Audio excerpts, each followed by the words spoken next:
Welcome to the Logic and Life Coaching Podcast, episode 45. Everyone wants happiness and success, and we know how to get you there.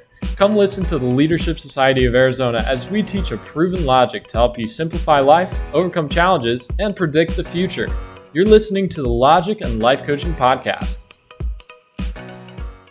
Welcome to the Logic and Life Coaching Podcast. My name is Chuck Solanas, and I'm joined by Dr. Jacob Kashiwagi. Hi, Chuck. Thank you for coming on. We appreciate it.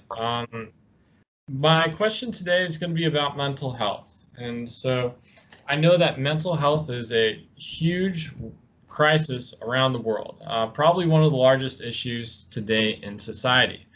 And what we've found is that through teaching this logic and leadership methodology, you've helped students and professionals overcome depression, anxiety, anger, family issues, self-confidence issues, improve their happiness, and decrease their stress. Is this correct? Yes, I think it would be. Okay. And so how does LSA's logic match up with the work of psychologists, and how does it differ? Okay, so the LSA's philosophy is so the base idea behind everything we think, our perspective on mental instability, whatnot, it comes from the information measurement theory. And the information measurement theory, the best way I can explain this idea is talking about Bruce Lee. A lot of people would ask, well, what was Bruce Lee's fighting style? And Bruce Lee, when you really look at it, and if you were to discuss it with him, he didn't have a fighting style. Bruce Lee, whatever he identified in life, in martial arts that worked and was the most efficient way and the most accurate way of doing things, that is what Bruce Lee's style was. And this is the same way with the LSA philosophy as well, which is we don't really have one set perspective on it, but everything that we are actually looking at, that we operate from a perspective of, or we help people with, is based upon things that we've found that have been proven in other areas of life to work, and that has data and information behind it. So when you're asking what's the difference between the LSA philosophy and maybe a lot of psychologists, well, when you look at the information that's out there that psychiatrists have actually studied, researched, and have proven, there would be no difference there. The issue is that a lot of psychiatrists, they go off of ideas and things that haven't been proven and that they don't have a lot of research on. And so there are a lot of psychiatrists that our ideas are very opposite of. For example, one of the things that a lot of psychologists feel is that they can change someone, that through doing different things and whatnot, that they can actually be the cause of someone's change and to adjust someone's life, regardless of if this person can get themselves out of it or not. And that's something that we have an opposite view of. That our perspective when we deal with a child or a person is not to try to change who they are, but to actually identify who they are, and based upon who they are determines what we can help them with and what we can do for them. Okay, so your idea is basically a psychologist.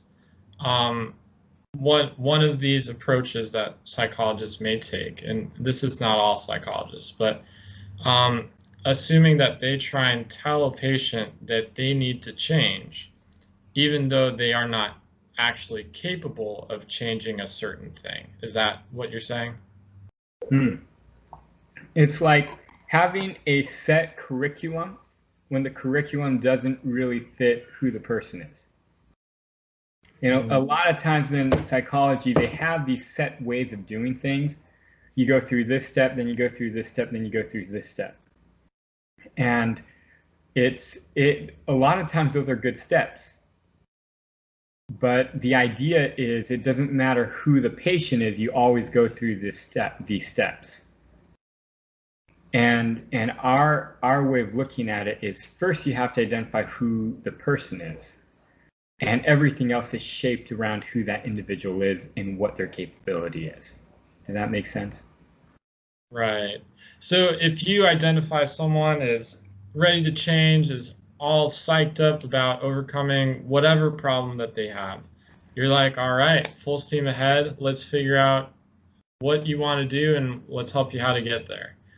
Versus someone that's not so ready, not so capable, or really doesn't want to change at that point, you pivot and do something else. Is that how it works? Sort of. Essentially, yes. We identify who the individual is, and based upon who they are, we shape what we do with them. And I put it this way because everybody wants to change. Everybody wants to be happier. Everyone wants to be able to be more comfortable with who they are and with reality and life around them. The only time you get someone who doesn't want to do that is if you're trying to get them to change too much, right? Everybody's at a point where they want to do something better. But if you take a F student who fails all of their classes and you tell them, hey, we know that you don't want to study. We know that you don't want to go to school at all. We know that you totally don't like any of your teachers. We know all this stuff. But next semester, our goal for you is to get straight A's. And it means you can't play any video games anymore. You have to study all the time. You got to pay attention in class. You can't fall asleep, all these things, right? Yeah, they're not going to want to do that. Right. And that the only reason they don't want to improve in that point is because it's too far, right? But if you would have said, hey,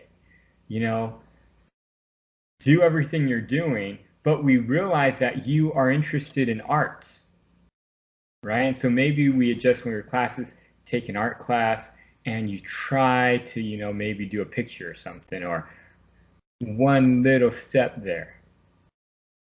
Then the student might be like, oh yeah, I want to do this. This is awesome. Did this make sense? Yeah, so you figure out what's a manageable goal for them and help them to achieve that. Yes. And the manageable goal based upon who they are. Now, that doesn't mean all psychologists feel this way. Everyone's to a different degree of things. We have found many psychologists that do agree with these ideas, that the individual comes first. You have to understand who they are. Everyone is a little bit different, so you need to deal with them a different way. And everybody needs a different process to follow.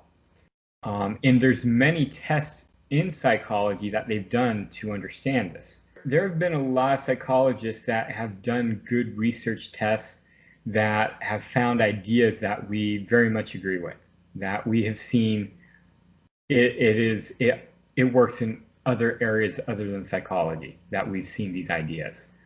One of them was an idea of why people are mentally unstable and why people can't do anything.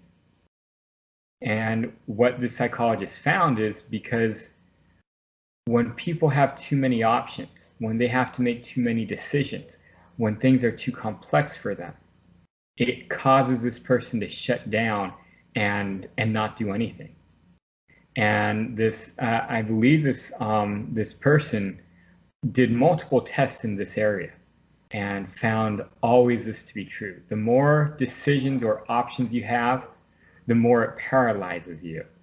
Yeah, so that's The Paradox of Choice by Barry Schwartz. Oh, yes, Barry Schwartz.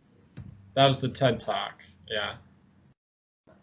So there's been many people, and I'm not sure if he's a psychologist or not, or if he just does research work in the realm of people's mentality and how they operate. But there's been many really, really intelligent, smart people who've done very good studies. And so we're like Bruce Lee.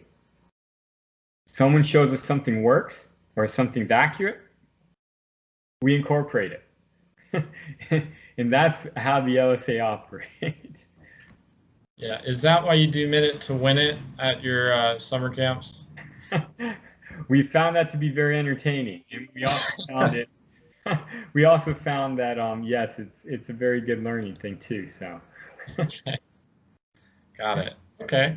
Well, great. So, what are some ideas that you think are probably most effective, other than like not trying to trying to understand the individual, trying to understand what they need next? What are some other ideas that really help them to overcome what they're going through?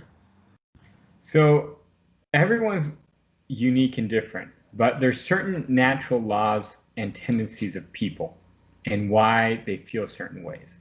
And they're very simple. So the first thing is everybody has a will. Everybody wants to do something. Nobody actually wants to do nothing. They might say that, but nobody really wants to do nothing because sitting on the couch is still something. Right? And so everybody has desires to do different things. And so the first natural law we found is that unless a person wants to do something, they're not going to do it. So you have to find something a person's willing to do first to help them out. Okay? So you can't force them to do something they don't want to do. Now, a lot of parents will tell me, well, my child didn't want to go to your leadership summer camp, but I forced them to, and so that's why they're here. And they loved it. And what I always tell them is, if they really did not want to go, then they wouldn't be here. So yeah, maybe they were a little resistant to it and they weren't 100% bought in, but the fact that they're here means in some percentage they did want to be here, even though they're not willing to admit it. And so everybody has that scale. The more things you can find that a person just wants to do and are willing to do it, the better. But if they're a little resistant, then everything's to a degree, right? So you're just trying to find things that a person is most willing to do. That's the first natural law. Find something they're willing to do.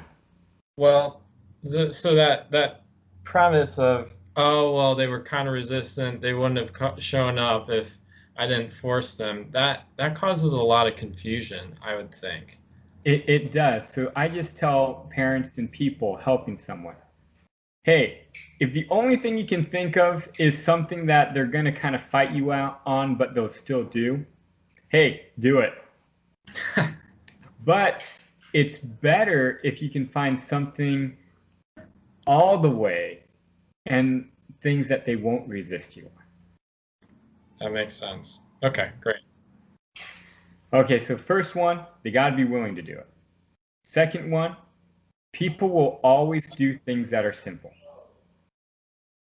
If it requires too much decision making, thinking on their part, trying to figure out what's the best option, if it requires too much action, if it's something that's very confusing, they don't quite know what to do next, they're not going to do it. So the more simple you can make it, like this water bottle, if I release it, you all know it's going to go down, no decision making, very simple.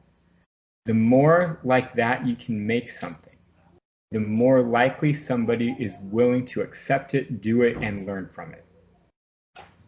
Yeah. So that kind of goes back to our journaling podcast, where like if you take 10 steps to write in your journal versus you take one step to like pick up the pencil and write, the one step is always going to overrule the 10-step process. You got it. You got it. The third is that people will always be more stable and more relaxed and less worried and stressed when they're in an environment that they feel comfortable with. Now, this is really important because a lot of times you say, okay, this person needs to change. So you try to force them to go into these different environments that they don't really want to be in and they don't really feel comfortable in, and is causing them a lot of mental anxiety and stress. The biggest thing to figure out from a person, if you want to help them, is where do they feel most comfortable? Because they're going to tell you. You let people give you the opportunity to let them show you where they want to be and who they are, and you give them that freedom to show you, they always will. They'll always take you to where they feel most comfortable. And it's really important that if you're going to help someone, that you know what that is. Because especially if you don't want them to be worried or stressed or whatever it might be, or go through depression or whatnot, you got to figure out where they feel most comfortable. Because more often than not, they're really stressed because they're not in an environment where they feel comfortable. Or they feel like people expect them to be somewhere that they don't really enjoy. So the acceptance of who somebody is very important. But remember, if you want someone to improve the quickest, you have to enable them to be in an environment surrounded by people or not surrounded by people that they feel comfortable with. Yeah. So that would be like, if they're most comfortable playing video games in a dark room, just themselves, then you just let them do that. And then if they are most comfortable going out to parties, they really enjoy it, then you just help them do that, you know? Like, I guess. It's really painful at times. Because more than likely, they're not going to be comfortable in a place that you feel is safe, is good, is wholesome, is going to help them the most. You're in their position in the first place. Okay. So if they're, we can go back to the drug addict example. If they're most comfortable around a bunch of drug addicts and they're trying to get over an addiction, then like what do you do to help them? Well, there is extreme cases, and extreme cases, they're always a little bit different because they're extreme. But you take someone like that and you start to realize what you're looking for is improvement. That's what I like to say, right? You're looking for improvement. So if someone's like down here and they're willing to go here, yes, you might want them to be up here. But hey, if they're already down here and they're willing to just go up here a little bit, it's improvement. I mean, that's better than where they were.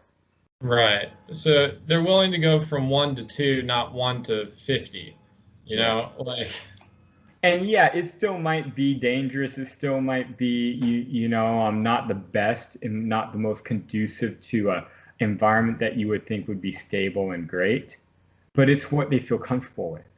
It's what they want. And I've seen many times, you know, there are some people, hey, they're not that bad. They're able to go quite a bit up. And yeah, they might have some resistance, but they're willing to do it. They feel comfortable with it enough that it doesn't harm them. But I've also seen people who, you know,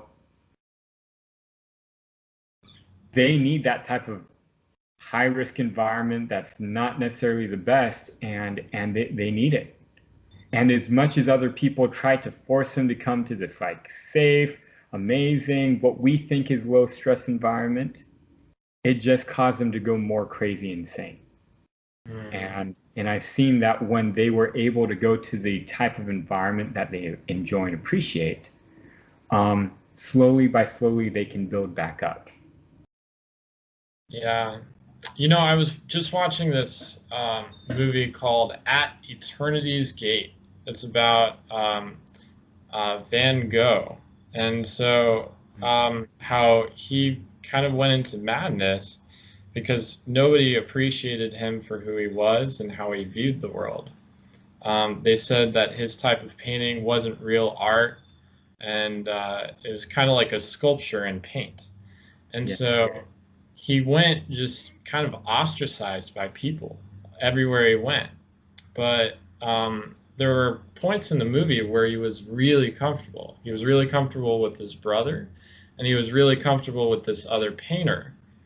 And when he lost those two people, like wasn't able to interact with them, and when they tried to put him in this environment where going again from 1 to 50 instead of 1 to 2, it just didn't work for him. He felt so lost. He really fell into insanity Yeah. because they just tried so hard to change him.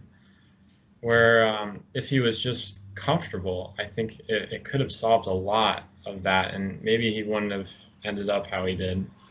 It is a lot of issues with a lot of students and their parents. You know, and like Vincent van Gogh, while he was alive, he wasn't really recognized as the artist that he really was. It wasn't until much later after his death that his paintings really became popular and people recognized the talent in them. And I believe that's with a lot of children. You know, a lot of children, their parents look at them saying, you don't really have a talent, you're just playing video games all day. And they don't actually understand who their children are. And so by the time they do figure it out, you know, it's too late in terms of they've moved out of the house. Now, you know, the relationship isn't really that good, whatever it might be, you know, and then they start to, you know, begin to realize, hey, maybe, you know, it wasn't like we thought. Yeah, that's tough. Moving on. Yeah. There's one more. Okay. And so the fourth one is that people are always willing to be more amiable and cooperative with you when they know that you care about them. Right? And this is a big one. It's so simple, but it's actually very important, which is if you want to help somebody, they have to know that you accept them for who they are and you're trying to help them. A lot of people say, well, I'm trying to help them. Why aren't they, you know, accepting my help? They have to know you're trying to help them in how they want to be helped, not how you want to help them, but you have to show them that you're willing to help them in the way they want to be helped. And that's a very hard thing to do, even though it's a simple a simple idea to understand. Yeah. No, I always. Yeah, no, I agree that that's really important. Just having their confidence, their trust, really. They trust that you're going to be looking for their best interest, and that you don't want to like just do your solution. You want to work with them. Yeah, it's like someone telling you, hey, you know, I don't like eating, say, like apples or something. And then the next day, someone coming and bringing you a bag of apples saying, hey, I want to give you a gift. Here's a big bag of apples. I mean, yeah, the idea and the thought is great, but you're not really helping or giving them a good gift because they just told you they don't like apples at all. And it's the same way with working with children or working with anyone, especially when they're in depression, right? Or they're mentally unstable. You got to give them something that they will like and they enjoy. You got to help them with something that they actually want. If not, you're just giving them a burden. Because now I got this bag of apples, I like apples, by the way. But now they got this bag of apples if they don't like them. Then now they have to get rid of it. First they have the bag that they're going to have to get rid of. Then they're going to have to take all these apples, feel guilty. So either they're going to have to try and give them away, or they're just going to like throw them in their green trash bin or something like that. And you know, it just gives a small burden on them instead of being a good service or a gift for them. And so that's a big thing with helping people, is you have to give them something that they want. Yeah. No, that all makes sense. So, yeah, so those are some good commonalities and good advice for anyone that's trying to help someone with mental health problems. And I appreciate the examples. So, Hey, you're very welcome. well, thank you, listeners, for listening and viewers for watching. Have a great rest of your day. Thank you for listening to the Logic and Life Coaching Podcast. It would be great if you could take a moment to write us a review. For any questions, comments, or topics that you would like to have addressed on the show, email the team at leadaz.org. To learn more about the Leadership Society of Arizona, visit us at leadaz.org.